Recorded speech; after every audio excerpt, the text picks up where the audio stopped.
নমস্কাৰ মই মোৰ সকলো জ্যোতিষ অনুৰাগীক মোৰ ফালৰ পৰা সম্মান জনাইছোঁ। মই আপোনালোকৰ লগত আজি আলোচনা কৰিম এটা ভিন্ন প্ৰকাৰৰ বিষয়বস্তু, সেইটো হ'ল বিবাহ বিচ্ছেদ, যাক কোৱা হয় ডাইভৰ্চ।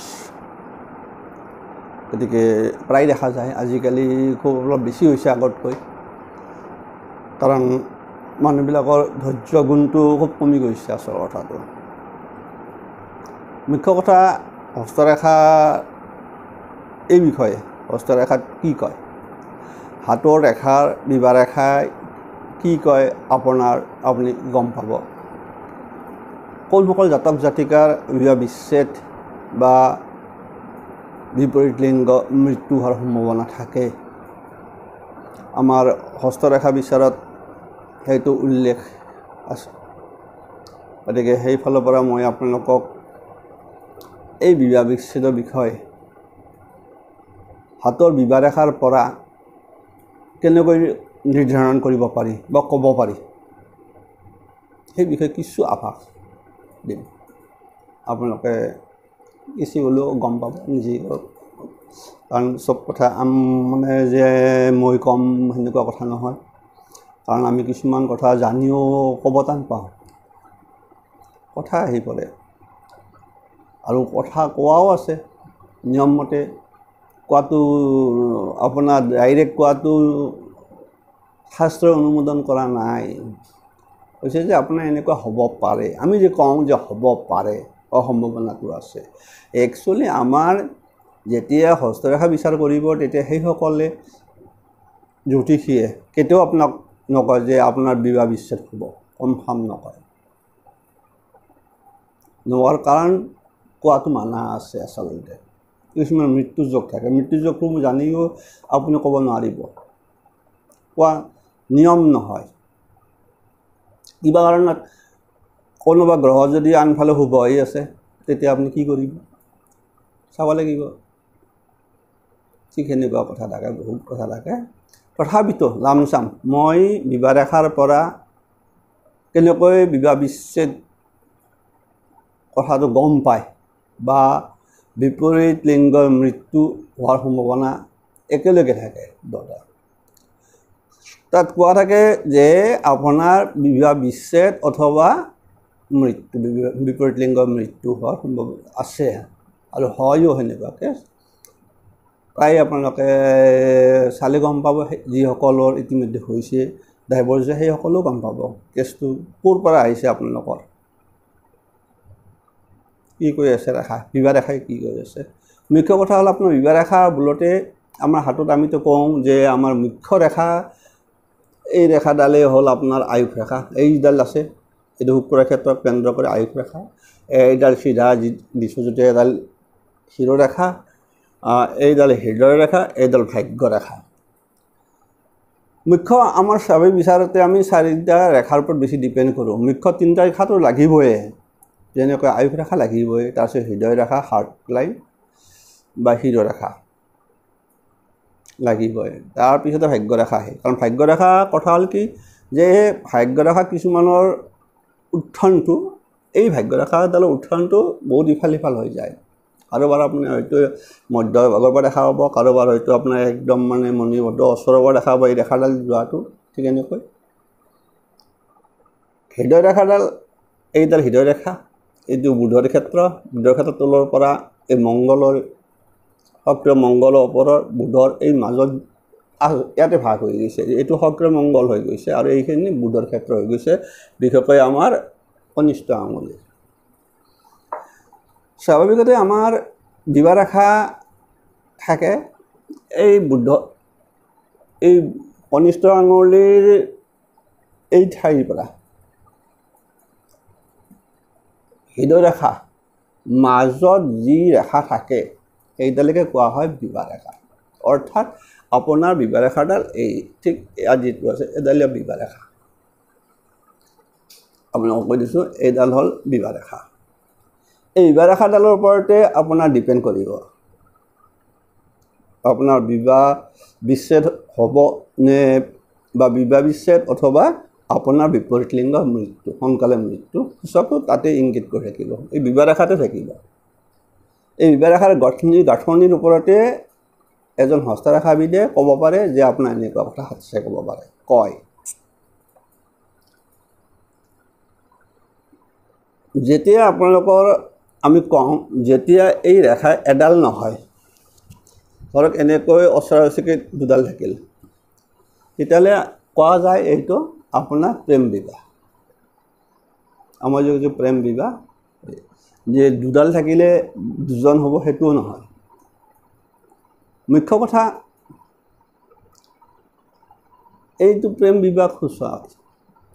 আৰু কিছুমান ক্ষেত্ৰত দেখা যায় যে প্ৰেম, প্ৰথম প্ৰেম হ'ল, বিয়ান হ'ল, নেক্সট হ'ল, সেইটো সূচায়। দুটা কথা সূচাব অত দুডাল থাকিলে।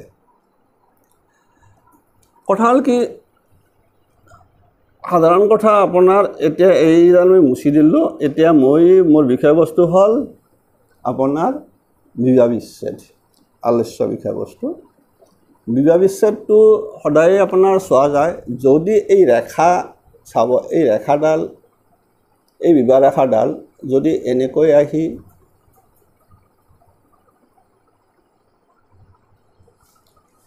এনেকৈ যদি ভাগ হৈ যায়, এইফালে ভি কাট হৈ যায়, তেতিয়া এটা সংকেত হৈ থাকে বিবাহ বিচ্ছেদ। বিবাহ ৰেখাডালত তাতে বিবাহ বিচ্ছেদৰ সংকেত ইয়াত হৈ থাকিল আপোনাৰ কাষত। বিবাহ বিচ্ছেদ কিন্তু ডাইৰেক্ট বিবাহ বিচ্ছেদৰ এইটো সংকেত হৈ থাকে। আনফালে আন এটা থাকে কি, যদি এই বিবাহ ৰেখাডাল আপোনাৰ এনেকৈ যদি হৃদয় ৰেখাক স্পৰ্শ কৰে, আমাৰ যিটো হৃদয় ৰেখা আছে, এই হৃদয় ৰেখাত যদি স্পৰ্শ কৰে আপোনালোকৰ, এই হৃদয় ৰেখাত যদি স্পৰ্শ কৰে এনেকৈ, তেনেহ'লে এইটোৱে সূচায় বিবাহ বিচ্ছেদ অথবা বিপৰীত লিংগৰ মৃত্যু। মই যে কৈছোঁ যে দুটা সূচাই থাকিব, গতিকে হৈ বিচ্ছেদ হ'ব, নহয় আপোনাৰ বিপৰীত লিংগ সোনকালে মৃত্যু হ'ব। এইটো যদি এনেকৈ থাকে আপোনালোকৰ, কৈছোঁ যে এনেকৈ যদি থাকে, যদি এই বিবাহ ৰেখাডাল যদি আপোনাৰ এনেকৈ আহি যদি আপোনাৰ কনিষ্ঠ আঙুলিৰ ফালে গুচি যায়, ওপৰৰ ফালে উঠি যায়, এইটোও কিন্তু সেই সংকটে হয় বিবাহ বিচ্ছেদ, নহয় মৃত্যু। চাব এইটো এই চিহ্নডাল এনেকৈ থাকে, তলত দেখি থাকিলেও সেনেকৈ যিটো হৃদয় ৰেখা যেনেকৈ কনিষ্ঠ আঙুলিৰ ফালে থাকে আপোনাৰ, তেতিয়াও এইটো আপোনাৰ হয় বিবাহ বিচ্ছেদ, নহয় বিপৰীত লিংগৰ মৃত্যু, তাৰ দ্বিতীয় বিবাহ আপোনাৰ। কিছুমানৰ ক্ষেত্ৰত থাকে কি, দেখা যায় যে সাময়িকভাৱে বিচ্ছেদ হয়, ইণ্টাৰেষ্টিং, সাময়িকভাৱে বিচ্ছেদ হয়, বিচ্ছেদ চো নকৰে কিন্তু সাময়িক হ'ব বিচ্ছেদ, সেইটো থাকে আপোনাৰ। চাব মই দেখুৱাই দিছোঁ, আপোনাৰ এনেকৈ থাকিলে তলৰ আৰু থাকিলে, চাওক পূৰা আপোনাৰ ঠিক এনেকৈ থাকিব, এডাল থাকিল আকৌ তলত থাকিল, এইটো কিন্তু সাময়িক বিচ্ছেদ। এই কিছুমানৰ যে 2-3 বছৰ কেছ, 2-3 বছৰ গণ্ডগোল লাগে আকৌ আহি যায়, এই ক্ষেত্ৰতো থাকে। তাৰমানে পৰস্পৰ টানটো আছেয়ে, কিন্তু সাময়িকভাৱে বিচ্ছেদ হৈ আছে বস্তুটো, এইটো হ'ল সাময়িক বিচ্ছেদ। আপোনালোকক কৈ থৈ দিলোঁ। মুখ্য কথা আন এটা বিশেষ বিষয়বস্তু এটা আছে আপোনাৰ, আটাইতকৈ ডাঙৰ সমস্যাটো হৈছে কি, এই ক্ষেত্ৰত আনফালে চাব লগা হয় আমাৰ শুক্ৰৰ ক্ষেত্ৰত। যদি শুক্ৰৰ ক্ষেত্ৰত যদি এনেকৈ যদি কোনো জাতকৰ যদি জাল চিহ্ন থাকে, তাৰ লগত শুক্ৰৰ ক্ষেত্ৰতো এনেকৈ জাল চিহ্ন থাকিব। সেই জাল চিহ্নটোও কিন্তু বিবাহৰ মানে অশুভ সংকেত কৰি থাকে, আপোনালোকক কৈ থৈ দিলোঁ। আৰু মুখ্য কথা হ'ল কি, আন এটা বিচ্ছেদ ৰেখাৰ খুব ইম্পৰ্টেণ্ট বিষয়বস্তু এটা হ'ল আটাইতকৈ ভয়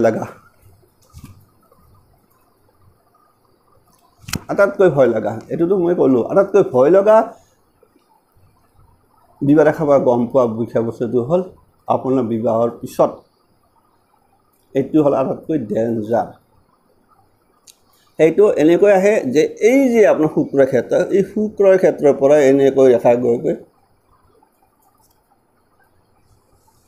এই শুক্ৰৰ ক্ষেত্ৰৰ পৰা বা বৃদ্ধাংগুলিৰ ওচৰৰ পৰা গৈ যদি আপোনাৰ এনেকৈ যদি হৃদয় ৰেখা পাৰে যদি আপোনাৰ ইয়াত চুৱে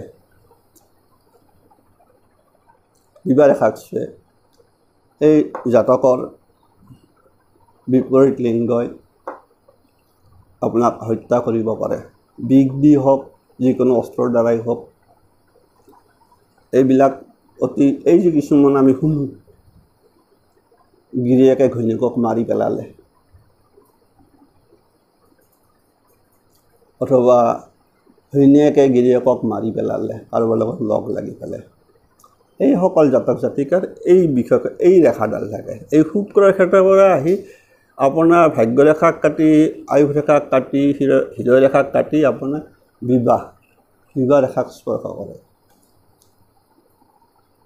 তেতিয়া মনত ৰাখিব এই জাতক থাকিলে জাতিকাৰ দ্বাৰা হত্যাকাণ্ডটো হ'ব আৰু জাতিকাত থাকিলে জাতকৰ দ্বাৰা হত্যাকাণ্ড হ'ব খুন হৈ যায় ইয়াত বিচ্ছেদৰ কথা নাহে যে আপোনাৰ যে কয় যে গিৰিয়েকে ঘৈণীয়েকক মাৰি পেলালে মৃত্যু স্বামীৰ হাতত মৃত্যু আছিল যায় বা ঘৈণীয়েকে গিৰিয়েকক মাৰি পেলালে এইটো আপোনাৰ বিপৰীত লিংগই আপোনাক যদি আপোনাৰ হাতত থকা নহ'লে আপুনি বিপৰীত লিংগৰ দ্বাৰাই আপোনাৰ মানে মৃত্যু হ'ব সম্ভাৱনাটো 100% হৈ থাকে যেতিয়া এই বিষয় বস্তুটো থাকে যদি আপোনাৰ আয়ুস ৰেখা কাৰেকশ্যন যদি শুক্ৰৰ ক্ষেত্ৰৰ পৰা যদি এনেকৈ ৰেখা গৈ ফেলে কোনো একদম অশুভ ৰেখা ইয়াত যদি বিবাহ ৰেখাক স্পৰ্শ কৰে কেতিয়াবা দেখা যায় চাব কিবা কাৰণ আপোনাৰ চক চোৱা নাই আপোনাৰ ঠিক এনেকুৱাকৈ আছে কিন্তু পাৰ হৈ গৈছে হৃদয় ৰেখা আনফালে এতিয়া আপোনাৰ চাব এনেকুৱাকৈ আছে ইয়াত আপোনাৰ দুডাল আছে ঠিক এনে কণ্ডিশ্যন প্ৰেম বিবাহ হৈছে মৃত্যু দ্বাৰদলিৰ পৰা বাচি গৈছে স্পৰ্শ কৰা নাই ওপৰৰ ৰেখাডাল ষ্ট্ৰং আছে পিছত ডাইভৰ্চ হৈছে আপোনাৰ ডাইভৰ্চ হৈছে কেছ মই নিজে পাইছোঁ মই প্ৰথম অৱস্থাত ধৰিবই পৰা নাই যেতিয়া ফেমিলি কোৰ্টত কেছ চলি থাকে মই ধৰিবই পৰা নাই ঘটনাটো কি সুন্দৰকৈ আছে একদম লাভ মেৰেজ শ্ব' হয়ো এটলিষ্ট সিহঁতে 7 বছৰ লাভ খেলে বিয়া হৈছে সেই বিয়াত গণ্ডগোল লাগি শেষ মুহূৰ্তত এই জাতকজন মৃত্যুমুখৰ বাচি আহিছে কোনোমতে চাওঁ যে একচুৱেলি তাৰ এইখিনি যিটো আয়ুস ৰেখা যিয়ে আয়ুস ৰেখা খুব সবল ভাগ্য ৰেখাও সবল আৰু মুহূৰ্তত গম পাইছে যে কিবা এটা চামথিং ঘটাব আহিব যে পিছত আকৌ এই নেক্সট আকৌ বিয়া কৰাইছে তাৰমানে সেইকাৰণে কৈছোঁ যে এই কেছটোত মই খুব জটিলত পৰি গৈছিলোঁ আৰু এই ৰেখাটা খুব কিন্তু গভীৰ নাছিল সূক্ষ্ম ভাৱত আছিল সেইকাৰণে প্ৰথম দৃষ্টিত পৰা নাছিল মইতো দেখিছোঁ ডাইভৰ্চৰ কোনো হেৰি নাই কাৰণ সুন্দৰ প্ৰেম লাষ্ট মুহূৰ্তত হঠাৎ কিয় চলি থাকিল কেছটো চাওঁ যে এই হঠাৎ মনত পৰি গ'ল মই চাওঁ ইয়াৰ শুক্ৰৰ ক্ষেত্ৰত ৰেখা কিবা গৈছে নেকি হয় চাওঁ যে একদম সুন্দৰ একদম সূক্ষ্ম ভাৱত গৈছে ৰেখা এটা গভীৰ হৈ জনাই কিন্তু সূক্ষ্ম ভাৱত গুচি গৈছে যাৰ ভাগ আছে গভীৰ হৈ গ'লতো খতমে আলাগ হয় গতিকে সূক্ষ্ম ভাৱত যোৱাতে বাচিছে প্লেনটো ছাকচেছ নহ'ল বিপৰীত লিংগৰ কিন্তু লাষ্ট ডাইভৰ্চ হৈছে নেক্সট বিয়া হৈছে ঠিক এইকাৰণে কৈছোঁ যে যদি শুক্ৰৰ ক্ষেত্ৰৰ পৰা যায় তেতিয়াহ'লে অতি ভয়াৱহ হৈ যাব আপোনালোকে চাওক নাভাবিব যে এই ৰেখাডাল মানে মোক মানে বহুত কিবা কৰি পেলাইছে শুভ নহয় শুক্ৰৰ ক্ষেত্ৰৰ পৰা যদি যায় বিশেষকৈ বৃদ্ধাংগুলিৰ ওচৰৰ পৰা যাব লাগিব যিটো আপোনাৰ বৃদ্ধাংগুলিৰ ওচৰৰ পৰা গৈছে সেইটো আমাৰ যিটো ভাঁজ চলি আছে এই বৃদ্ধাংগুলি তাৰমানে এনেকৈ গুচি গৈছে বুজি পাইছে ইয়াৰ পৰা গুচি গৈছে কিন্তু এই ৰেখাডাল শুক্ৰৰ ৰেখাডাল ইয়াৰ পৰা যদি নাযায় যদি ইয়াৰ পৰা গৈ যদি ইয়াত নালাগিল আপোনাৰ বিবাহ ৰেখাত পাৰ হোৱা নাই, এই যে সময় নাই আপোনাৰ হৃদয় ৰেখাত পৰি গৈছে, সেইটো আৰু বেলেগ হ'ব বিচাৰখন, সেইটো বেলেগ হ'ব। তেতিয়া আপোনাৰ ব্যৱসায় বাণিজ্যৰ দ্বাৰা আপুনি গভীৰ উন্নতি কৰিব। তেতিয়া যে পাৰ্থক্য সেইখিনিতে এই ৰেখাডাল শুক্ৰ ক্ষেত্ৰৰ পৰা উঠি বৃদ্ধাঙ্গুলিৰ ওচৰৰ পৰা নগৈ হৈ আয়ুস ৰেখাৰ পৰা যদি যায়, তাৰ হৃদয় ৰেখাক চুইছে বুধ পাবৰ, তেনেহ'লে আপুনিতো সবল ব্যৱসায়, সেইটো ভুল চাব লাগিব। আপুনি পাৰ হৈ যাব লাগিব, ইফালেও পাৰ হ'ব লাগিব, একদম মানে বিবাহ ৰেখাক স্পৰ্শ কৰা, আনফালে যাব লাগিব বৃদ্ধাঙ্গুলিৰ ওচৰৰ পৰা, গুৰিৰ পৰা, যিটো ইয়াৰ পৰা বুলি কৈছে, এই গুৰি ইয়াৰ পৰা যাব লাগিব, ইয়াৰ পৰা যাব। গতিকে যিসকলে মানে বিবাহ বিচ্ছেদ বিষয় এতিয়া গম পাব, নিজে গম পাব, কিছু যে যিবিলাকৰ বিবাহ বিচ্ছেদ হৈছে সেইবিলাকে গম পাব কোনটো ৰেখাৰ ফালৰ পৰা হৈ গ'ল। আৰু যিবিলাকৰ হোৱা নাই যদিও হয়তো আপোনাৰ ফেমিলি কোৰ্টত চলি আছে কেছ, সেইফালেও গম পাব। মুঠতে আপোনাৰ এনেকুৱাকৈ থাকে। মইতো আৰু যদি সাময়িকটো মই কৰি দিছোঁ, সাময়িকটো হ'লেতো আপোনাৰতো সাময়িক বিবাহ বিচ্ছেদটো কৰি দিছোঁ, এই ৰেখা থাকিব, এইবিলাক ৰেখা নাথাকে, এইবিলাকত এতিয়া এইবিলাকৰ কাম নাই। তেতিয়া মইতো কৈছোঁ যে সাময়িক বিচ্ছেদ হ'ব পাৰে, কেতিয়াবা কেছ চলি আছে আকৌ কেছটো মাতমিত হৈ যাব পাৰে, তেতিয়াহ'লে কিন্তু আপোনালোকৰ এইটোৱে থাকিব, এইটো ৰেখা থকাৰ লগে লগে ইয়াত এনেকৈ থাকে বা ইয়াতে আপোনাৰ অপৰ চাইডে বাটৰ চাইডে আপোনাৰ ইয়াত থাকি যাব সুন্দৰভাৱে। ইয়াত তলত দেখি এটা ৰেখা থাকি যাব আকৌ অলপ ফাঁকত, কিন্তু আগত দেখুৱাই দিছোঁ মই, দেখি আপোনালোকে গম পালে। আজিলৈকে দিছোঁ এই বিবাহ পিছত গম পালে, আৰু প্ৰেমটো কিছু কৈ দিলোঁ, বিবাহ ৰেখাডাল ক'ত আছে সেইডালো কৈ দিলোঁ। আৰু যদি আপোনাৰ মধ্যত থাকে সেইটো আপোনাৰ দুই ভাগ কৰি ভাগ কৰিব লাগে, সেইমতে বিবাহটো গম পোৱা যায়। আপোনাৰ 25ৰ পিছত হ'ব নে কিছুমান আগত হৈ যায়। এই মিডিল যদি এই হৃদয় ৰেখা আৰু যদি এই বৃদ্ধাঙ্গুলিৰ এই যিটোখন এই চাইডখন এইটো যিটো থাকে আপোনাৰ আঁচ কনিষ্ঠ এয়াৰ আৰু এডালৰ মাজৰ যিখিনি গুচি যাব, সেইখিনি হিচাপ কৰিলে ওলাই যাব। যদি আমি ইয়াৰ পৰা ইয়ালৈ গোটেই 50 ধৰি মাজেদি সম্পূৰ্ণ মাজেদি আঁচ টানি দিয়াৰ লগে লগে আপোনাৰ 25 আহি যাব। যদি ওপৰৰ ফালে গুচি যায় আৰু 25ৰ পিছত হ'ব, যিমানে দূৰত্ব বাঢ়ি থাকে হিচাপটো এনেকৈ কৰি ল'ব। ঠিক এইদৰে এই চাইডেও যদি 50ৰ মানুহ বিয়া নহয় আৰু সেইকাৰণে 50 ধৰি থৈ দিছে। আৰু ইফালৰ যদি আপোনাৰ এই হৃদয় ৰেখাৰ পৰা যদি আপোনাৰ এই ওচৰত হয় বিবাহ ৰেখাডাল এই মাজৰ সলনি মধ্যখন অলপ তলৰ ফালে গুচি তেতিয়া গম পাব সেই ল'ৰা হয়তো 22-23 বছৰ কিছুমান ল'ৰাই বিয়া পাতি পেলায়, সেইবিলাকৰ হয়।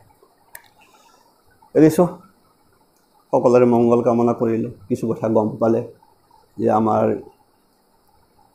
হাতৰ বিবাহ ৰেখাৰ পৰা কেনেকৈ বিবাহ বিচ্ছেদ ডাইভৰ্চ বিষয়বস্তুটো কেনেকৈ ক'ব পাৰি। এৰিছোঁ, সকলোৰে মংগল হওক।